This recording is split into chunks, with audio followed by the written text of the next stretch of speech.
మన పాపం ఎప్పుడూ దేవుని ప్రేమను అంతం చేయలేదు. మన అతిక్రమం ఎప్పుడూ దేవుని కృపను అడ్డుకోలేదు. దేవుడు ఎంత గొప్పవాడంటే, మనం ఎంత నీచాతి నీచమైన బ్రతుకులో బ్రతుకుతున్నప్పటికీ ఆయన ఎల్లప్పుడూ మనల్ని జ్ఞాపకం చేసుకుంటూనే ఉన్నాడు. కరెక్ట్గా ఈ సంగతి యెషయా ప్రవక్త ఇజ్రాయేలు ప్రజలకి ఇస్తున్నటువంటి గొప్ప ఆదరణ. వారు పాపం చేస్తారని, భయంకరమైన పరిస్థితుల్లోనికి వెళ్ళిపోతారని, తర్వాత వారు బబులోను ప్రాంతానికి చెరకొనిపోతారని చెప్పిన ఈ ప్రవక్తే, బాధపడొద్దు, దేవుడు మరలా మిమ్మల్ని రిస్టోర్ చేస్తాడు, మిమ్మల్ని ఆదరిస్తాడని చెప్పాడు.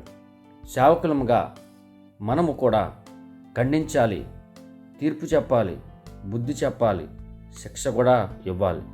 అదే సమయంలో ఆదరణ కూడా చాలా అవసరం అనే సంగతిని మనం గుర్తించాలి.